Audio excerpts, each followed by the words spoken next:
Hello everyone, welcome to the video. Salt here. Today we're going to be taking a look at the melee weapon, the Neferis. Now in this weapon series, I take a weapon, I build it out, and I test that weapon on its own merits, meaning I don't mix it with any kind of external factors that would increase weapon performance. That would be things like Warframe abilities, pets putting statuses on enemies, things like that. I just test the weapon by itself, built out, and I let the viewer come to their own intelligent conclusions about adding those external things.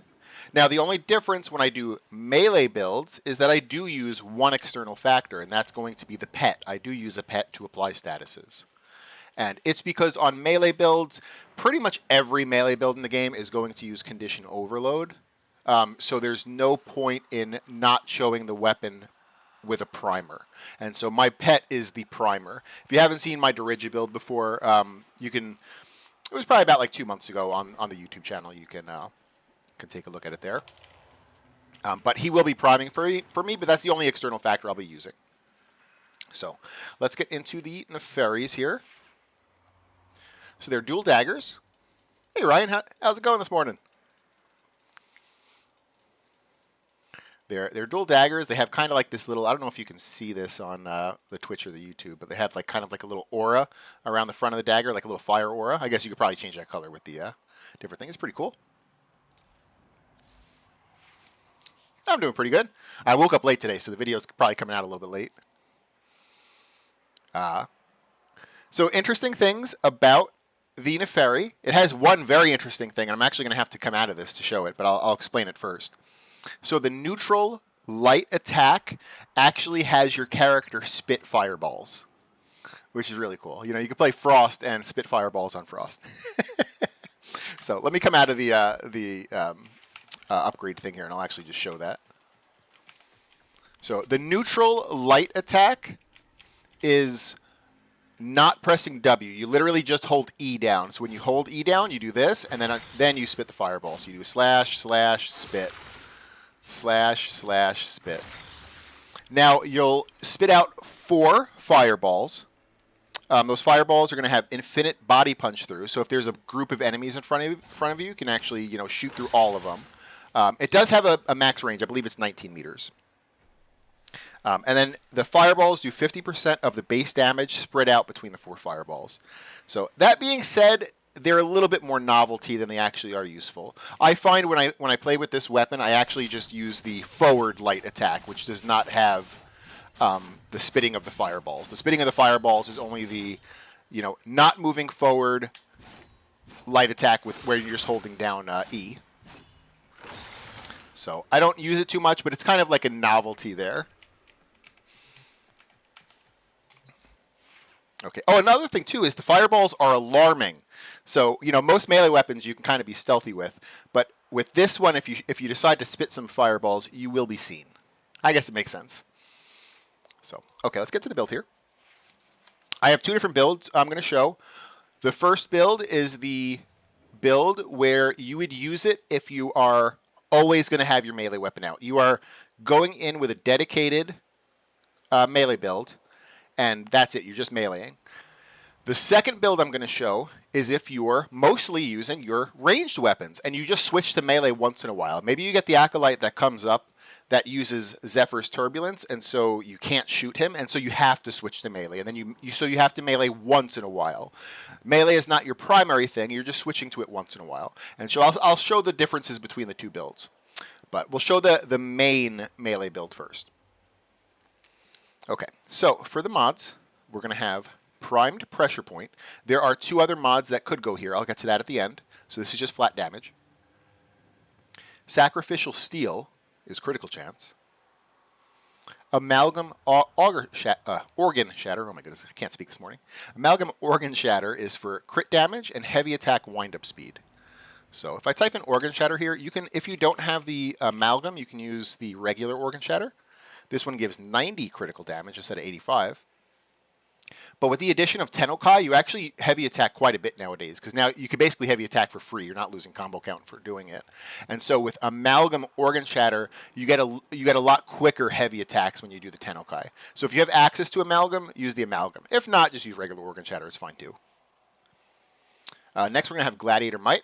This is a 60% critical damage mod, and it also has a little bit of an effect on the bottom where you get 10% melee critical chance per combo multiplier.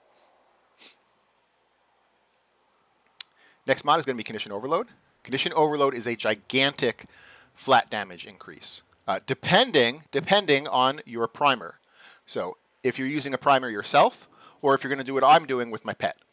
My pet is going to be putting 6 to 8 statuses on enemies around me pretty much all the time. So, you know, if you were to do 80% flat melee damage times 8, it's quite a bit. So Condition Overload gives you a crap load of flat damage, depending on how many elements you can get on enemies. Berserker Fury is going to be a 70% attack speed increase. This is the quickest attack speed mod. Now there's another one here like Primed Fury. Where the hell is Primed Fury? There it is. So Primed Fury, you know, it's a prime mod, but it's only 55%. Hey Hazel. Yeah, I have the dirigible. I think I did it like 2 months ago. It should be on the channel there. It's pretty good. So Prime Fury is really good, but it's only 55%, where Berserker Fury is 70%. Now, the Berserker Fury has the conditional where you need to be getting melee kills. Well, on a main melee-focused build, it's not even a conditional at that point. You're just going to always be killing with your melee weapon. So you could basically look at Berserker Fury as 70% attack speed instead of the Primed Fury's 55. So Berserker Fury is just straight up better. Alrighty, now in the next 2 slots here, we're going to have these the stack with combo multiplier mods. So first one is going to be Blood Rush, so 40% crit chance, stacking with combo multiplier. And Weeping Wounds, 40% status chance, stacking with combo multiplier. Alright, now you almost always want to either have Viral or Corrosive on your melee weapon. Those are both really, really good elements. And there's an easy way to do it now because of a mod called Melee Exposure.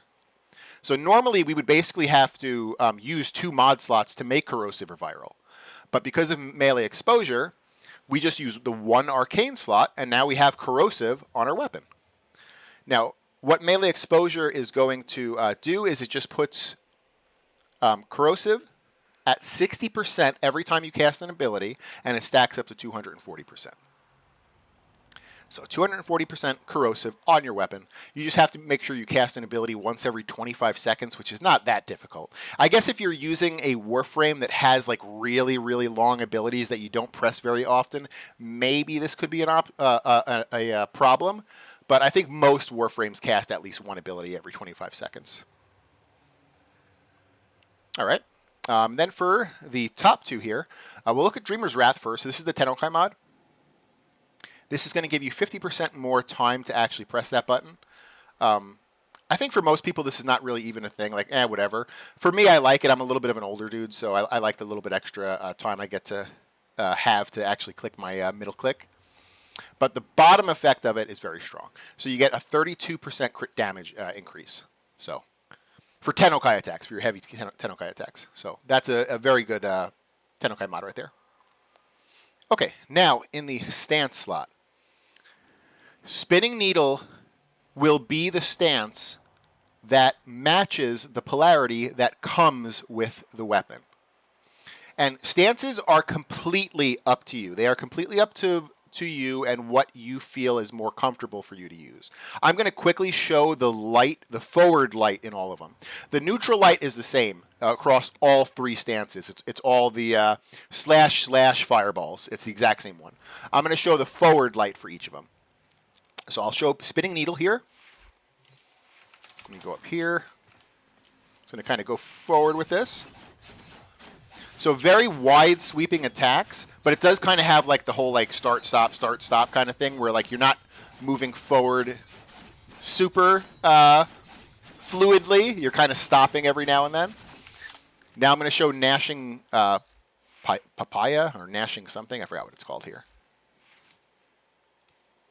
Gnashing Pyara. Gnashing Pyara, I think, is actually the one I like the best. Myself, again, this is kind of personal taste. So Gnashing Pyara is It's also wide attacks, but there's no start, stopping, start, stopping. You're fluidly just moving forward. The problem with this one is that you will have to put a stance mod in to fit it, probably, because this is a different polarity than what it comes with. But I mean, they're both really good. They're both really wide attacks. Now, the third one I think is the weakest, and I'll show you the forward movement on that one. What is it? Sinking Talon. So Sinking Talon has some wide attacks, but a lot of it is actually not wide. A lot of it is like close forward. So you get like 2 wide, and then like the third attack is like a close range, only right in front of you attack. So this one I don't really like. And this one also is a different polarity. So you would have to spend a whole stance mod just to get this one, which I think is kind of like subpar. But again, it's kind of personal preference stances. Really, whatever you feel is more comfortable. I'm going to do this with Spinning Needle, just because this is the polarity that matches. So I think this is the one that most people are probably going to have. But I do kind of like Gnashing Papaya, or Payara, whatever the hell it's called. Okay, now I'm going to show the second build. And the second build is for a non-melee focused build. Okay, you're using ranged weapons, maybe you're using Warframe abilities, and the only reason you're switching to melee is maybe you ran out of ammo, maybe you ran out of energy, maybe you got the Acolyte that has to be melee down. And so you're not really focusing on melee, but it's there if you need it. Now, the differences to this build, the main build uses these two, Blood Rush and Weeping Wounds. Now, these have to stack with Combo Multiplier, and on a melee-focused build, that's easy. You're just going to be at max combo all the time. It's super easy. But on a build that you're just whipping it out when you need it, you're not going to be at max combo. You're going to be at 0 combo. So there's no point in having these stacks with combo mods on a whip it out kind of build. So let me show the secondary here.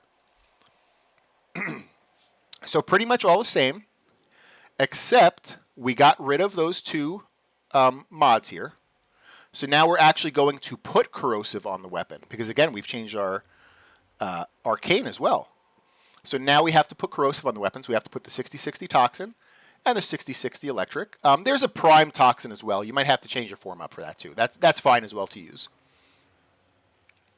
And now the other arcane that was on the main that was putting corrosive, again, that needed to stack. You needed to use abilities with the weapon out, and it was going to stack up to 240%.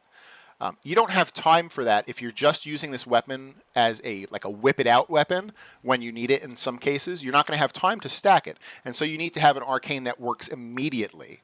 And Melee Animosity works immediately. So that's why we use this one, and that's why we're actually putting corrosive on the weapon itself. And if you see here, the other change, instead of Berserker Fury, is Primed Fury. And it's for the exact same reason, right? You're not going to stack multiple kills. You might just have the Acolyte in front of your face that you need to kill. And so Berserker Fury needs to stack. So you're not going to have any stacks if it's just the Acolyte in front of your face. And so Primed Fury is going to beat out Berserker Fury in that case. So this is more of a ranged focused melee where you're only using it once in a while. And this is the main melee where you literally have it out all the time. So because this is the video for the Nepheri, I'm going to be using the main melee. All right, let me shut my mouth, go back to the Orbiter, and then we'll show some gameplay with this.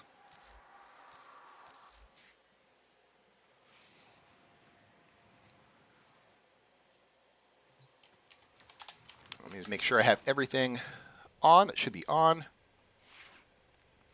The Nepheri. Okay, like I said, I'm going to be using Dirija with the Burst Laser Prime. If you haven't seen that video, it's up. There's a lot to it. I don't want to go over it again. It'll take like 30 minutes. But yeah. Okay, let's show this on a Steel Path. Kuva. Survival. Solo, Steel Path. Where is it? There it is. I've subsumed a ability that doesn't really do anything except for lets me move faster in my 1 slot. And that's going to be the ability I press like once every 25 seconds to stack that corrosive, just so you guys know. I won't be using any other abilities that affect weapon performance. So it'll be the 1 that just lets me move a little bit faster. And it'll be the 3 that gives me armor and status immunity. So none of those buttons actually affect weapon performance. So, okay, let's start this here.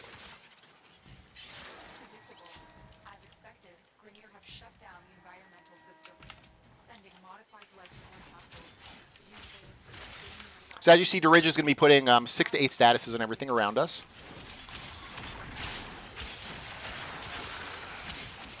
Oh, you know what I didn't go over? I didn't go over the possible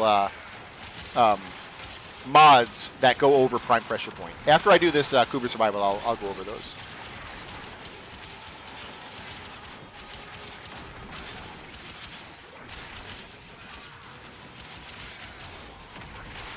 You have the block attacks on these stances as well. I just don't like them very much. I like the forward light attack. Let me show the block attack real quick. So you have this one, which is like a kick, I guess. And then you have the forward block, which is this like weird little movement. It's not very wide, though. It's like kind of like a forward dash.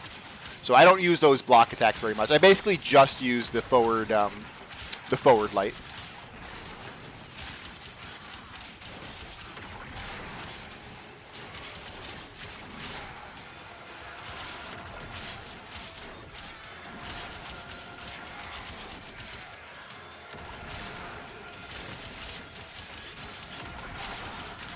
Now, primed pressure point, the mods that could go over primed pressure point are going to be primed reach. Primed reach is more of a utility option. So you're going to lose a little bit of DPS, but you'll be able to hit more targets around you because your weapon will reach longer ranges. So primed reach is a utility option that could go over primed pressure point. And then the other one that could go over primed pressure point, I can't remember the name of it. It's a melee mod that gives you... I think it's 90% slash and 60 status. I want to say like Carnus Mandible or Carnus Stinger, but I don't think it's called that. It's called something else, I believe.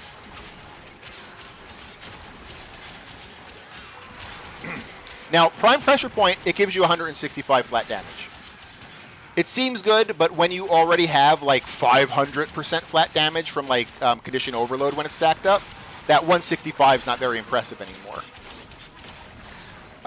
So that Stinger mod, or whatever the mod is with the slash and the status, after I get through this this 10 minutes, I'll look at those. But whatever mod that is, that could be a good option. That's going to increase your slash weighting, so you'll get more slashes. It's going to increase your... Oh my goodness, I'm not even pressing my one to give me corrosive. Come on, Salt. You literally said that at the beginning. I've been doing this without having my my 240% corrosive on. They could have been a lot stronger. I was not pressing my one every 25 seconds.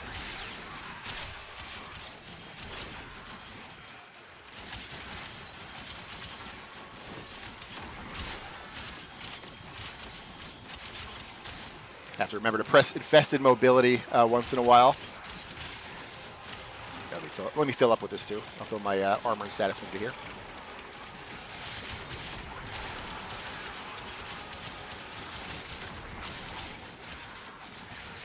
You know, you also could leave Prime Pressure Point on though too, because there are situations where maybe your Dirige goes down and you're not producing a lot of elements. You're basically just putting what's on your weapon, which is still decent, but you're not producing like the crazy amount of elements.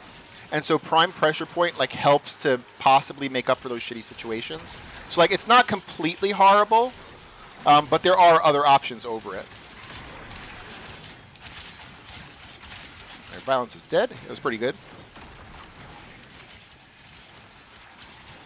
We'll do 10 minutes here and then we'll end it.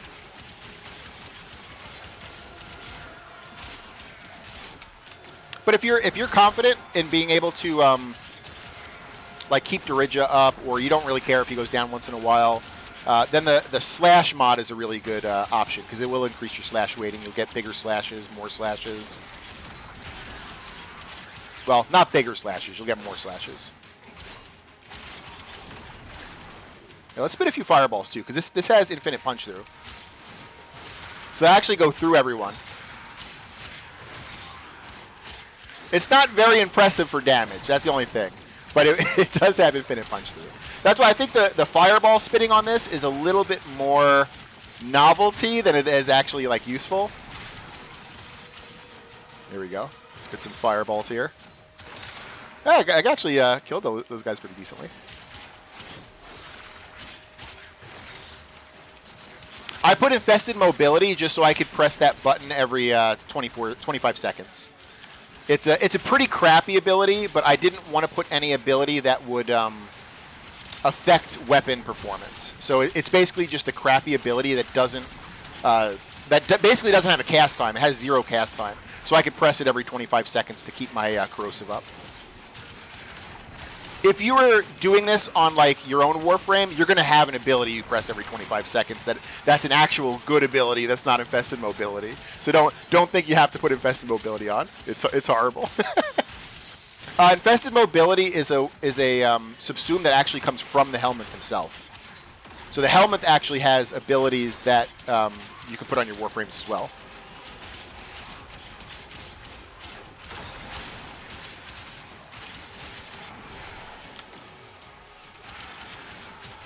Like I said, though, it's pretty crappy. I'm only using it to keep my corrosive stacks up. And I did forget to press it for like the first like 2 or 3 minutes of this run.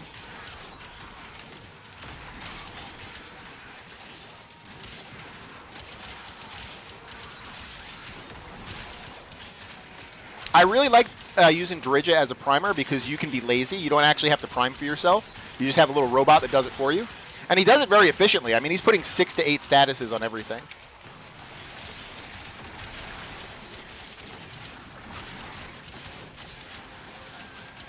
I would still probably suggest bringing a primer with you in the off times where Dredja does go down, because Dredja is going to go down once in a while. So when he goes down, you'll be able to prime for yourself for a little bit until he's back up.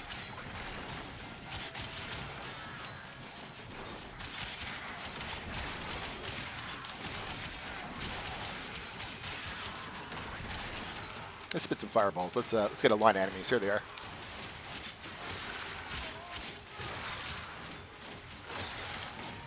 All right, when you have enemies lined up, that actually does pretty decently. Let me see here. Let me put my armor and status community here, and we'll spit some fireballs through this group of enemies. Remember, it has infinite body punch through, so it'll actually hit everyone up until like I think it's 19 meters.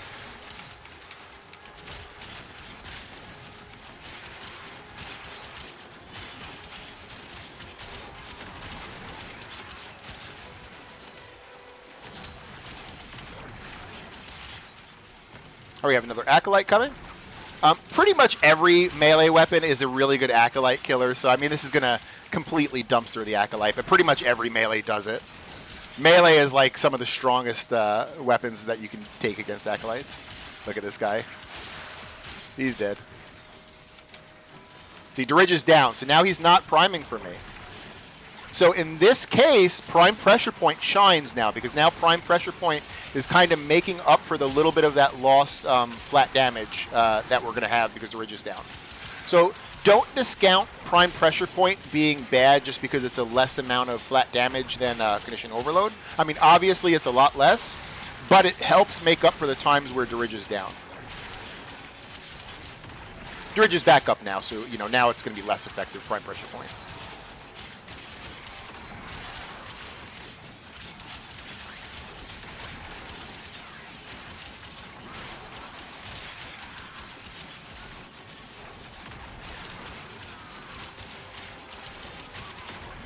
Let's get some fireballs going. I feel like spitting some fire.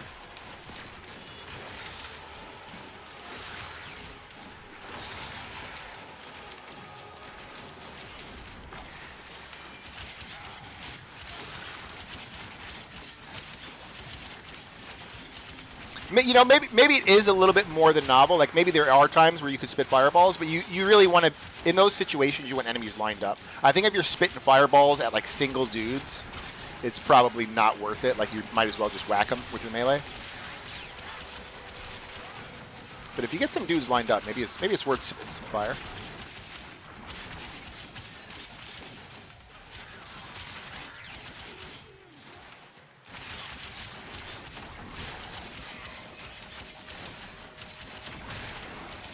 I'm not a huge fan on the heavy attack of any of the stances.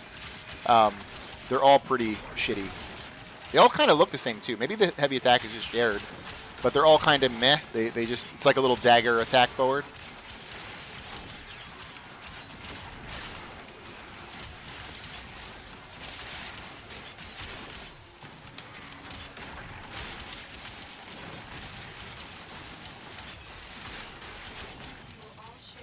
right, so we're at 10 minutes. We've got almost 600 kills. That's very, very good. Okay, where is extraction? I think maybe this way? I hate fighting with the mini-map. Oh, I just saw it. It's back there somewhere. I see it. I see it on the mini-map. So almost 600 kills in 10 minutes. Pretty damn good. I forgot what my last melee build with the Harutos did. I don't know how many kills that one got, but I really like the Harutos have a lot of utility potential. Nepheri is just more of like a straight damager. I'm trying to follow this little... There it is, okay.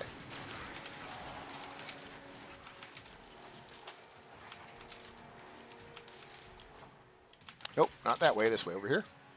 And I'm gonna show the two options that could go over prime pressure point if you want to change it, because it would be understandable. You know, you're getting probably like 500-600% flat damage from condition overload. Why do you need the 165 from prime pressure point?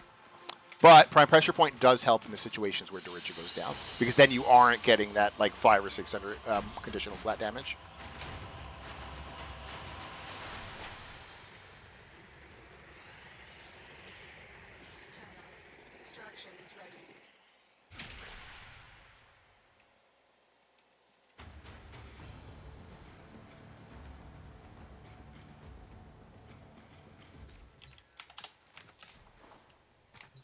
Alrighty, Nepheri. So the flex slot on here is going to be that primed pressure point slot right here. You know, flat damage is great, but there's a little bit of diminishing returns with it. And when you're already probably getting like 500 or 600% flat damage when you have all the conditionals up, there are a lot of diminishing returns with primed pressure point. So the options to go over that are going to be primed reach. Primed reach will let your melee attack hit more targets around you. It's a little bit of a utility pick because this is not technically going to increase your DPS against the actual target, like a single target, but it may increase your DPS against multiple targets around you because you can hit further. So primed reach could be an option over prime pressure point. The other really good option is, I don't know what it's called. I'm going to put in slash. Yeah, Carnus, I think it's Carnus Mandible. Yeah, Carnus Mandible. Okay, it's 90% slash and 60 status chance. So what Carnus Mandible does is it increases your slash weighting a little bit over the heat, so now you're getting more slash than you are heat. And slash is a little bit more valuable than heat, so it is an upgrade. And it increases your status chance too, so you have more chance to get heat as well. So Carnus Mandible is probably the better single target DPS increase, whereas primed reach is a possible multi-target DPS increase, and primed pressure point is more of a insurance. It's more of an insurance that when your Dirige goes down once in a while, you still have a little bit of flat damage to cover you. And then the other option that I don't recommend, but it's probably the best one, but I do not recommend it because Umbral Formers are really, really hard to get, is Sacrificial Pressure. So it's a set. So Sacrificial Pressure and Sacrificial Steel are sets. If you put Sacrificial Pressure on, it's flat damage. It's actually less flat damage than Prime Pressure Point is. So why the hell do I think it's the best one? Well, it's because it's a set, and it'll boost the crit chance of Sacrificial Steel. Now, the problem with those two mods is they are Umbral mods, and so you have to spend an Umbral Forma. And Umbral Formas are extremely rare. They're all time-gated. They can't be bought. Normally, you're only getting one Umbral Forma every 2 months, so I don't really recommend spending one of your Umbrals on a melee weapon. You could. If this is your favorite weapon in the entire game, obviously you can. But I wouldn't really recommend it. But yeah, Sacrificial Pressure could go over Prime Pressure Point, but you literally cannot fit this unless you use one Umbral Forma. And yeah, that's it for the build there. I hope you guys liked it. If you liked it, consider giving it a like. If you haven't subbed yet, consider subbing or tell me what I can do to earn your sub. And thanks so much, guys. Thanks for watching. Have a good day. Bye.